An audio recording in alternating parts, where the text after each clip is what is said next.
नमस्कार दोस्तों, बातें करियर की में आपका स्वागत है। मैं हूं आपके साथ रीना। जैसा कि आप जानते हैं, सही करियर का चुनाव आपको दे सकता है उज्जवल भविष्य। इसीलिए जरूरी है कि कॉलेज और करियर चुनाव करते वक्त रिसर्च करें।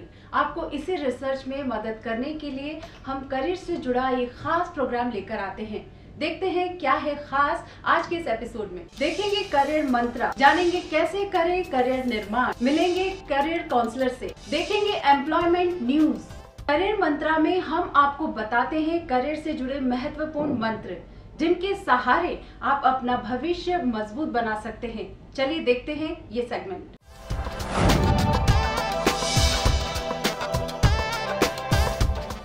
कॉलेज से नौकरी तक का सफर बहुत ही मजेदार होता है। कॉलेज लाइफ किसी भी स्टूडेंट का सबसे सुनहरा टाइम होता है, जिससे कोई भी स्टूडेंट कभी निकलना नहीं चाहता। जैसा कि सब जानते हैं कि टाइम किसी के लिए नहीं रुकता। कॉलेज की पढ़ाई खत्म होने के बाद फील्ड में उतरकर काम करना ही पड़ता है। कॉलेज की पढ़ाई और इंडस्ट्री में प्लेस्ड होकर काम करने में काफी अंतर है।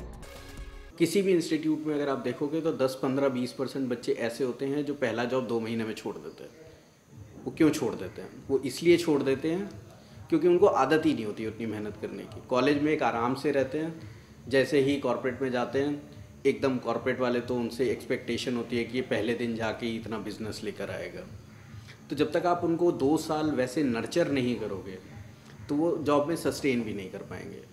इनफैक्ट लास्ट ईयर एसोचैम का एक सर्वे हुआ था, उसमें दे क्लियरली सेड कि 15% से ज़्यादा ग्रेजुएट्स और पोस्ट ग्रेजुएट्स इंडिया में एम्प्लॉयबल ही नहीं हैं। उनके अंदर कैपेबिलिटीज़ नहीं हैं, उनको पता नहीं है कि करना क्या है, they are not focused.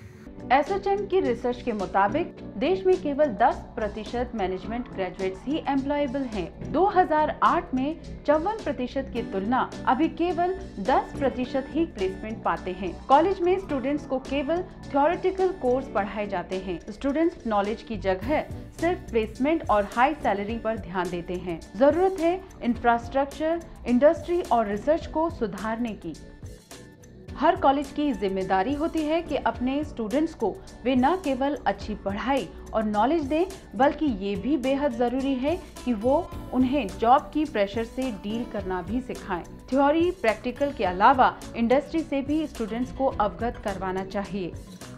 India में 23 कॉलेज पिछले 5 साल में जो हैं इंटरनेशनली एक्रेडिटेड हैं, एंड द टारगेट इज़ कि अगले 5 साल में 100 से ज़्यादा हो जाने चाहिए। तो एक टाइम ऐसा आएगा कि आज से लोग, अभी यहाँ से लोग जाते हैं यूएस पढ़ने के लिए, तो मेरे को लगता है कि मोदी जी की विज़न भी है कि लोग बाहर से यहाँ क्यों नहीं पढ़ने आते हैं। अभी सिर्फ श्रीलंका और अफ्रीका से लोग पढ़ने आते हैं, यूएस से क्यों नहीं आते हैं। तो जैसे हमारे यहाँ यूजीसी है, वैसे ही ग्लोबली एक ऑर्गेनाइजेशन है शिया।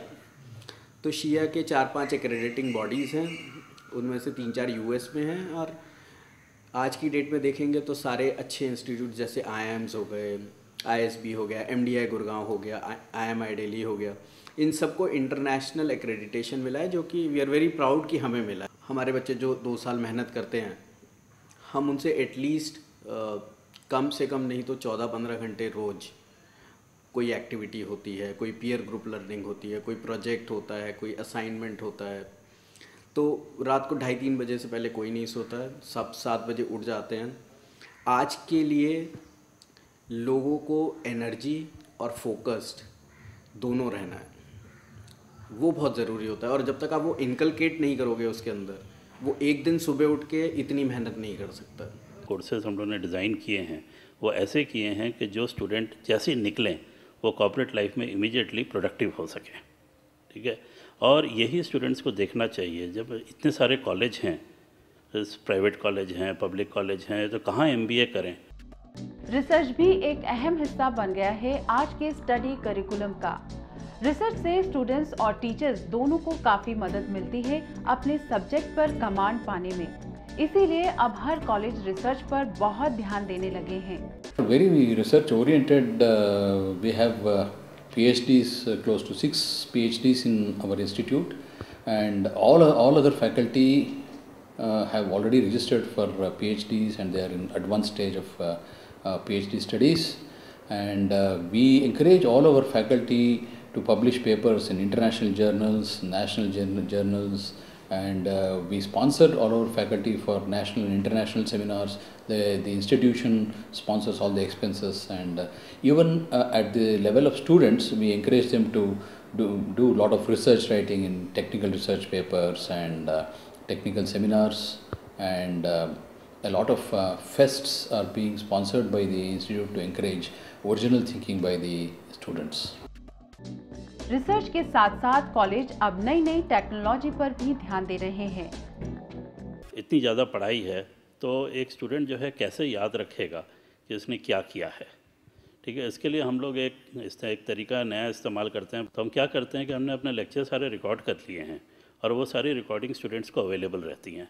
तो स्टूडेंट्स जो हैं अपने कमरे में बैठ के आराम से पैर ऊपर करके रिकॉर्ड को प्ले करते हैं, रिवाइंड कर लेते हैं, फॉरवर्ड कर लेते हैं। कुछ समझ में नहीं आता तो इंटरनेट पर जाके पूछ लेते हैं, ताकि उनको हिचकिचाहट नहीं होती है जो कि क्लास में होती है। ये इसको फ्लिपिंग कहते हैं। तो उसको कहते हैं कि do homework in class and do class work at home. तो जो पहले हम क्लास में पढ़ाते थे वो अब वो घर में करते हैं, और जो हम होमवर्क देते थे जो कि वो एक दूसरे से कॉपी कर लेते थे वो अब ये क्लास में करते हैं। हम एक प्ले करते हैं ग्रुप्स बना के, और 5 मिनट के लिए उन्हें एक डांस ड्रामा करना पड़ता है किसी मॉल में।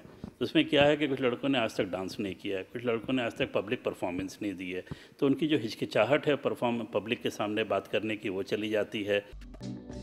इंडस्ट्री में जॉब करने से पहले ये बहुत ज़रूरी है कि आपने इंटर्नशिप प्रोजेक्ट्स कर रखे हो, क्योंकि ये इंटर्नशिप आपको मदद करती है जॉब एक्सपीरियंस लेने में।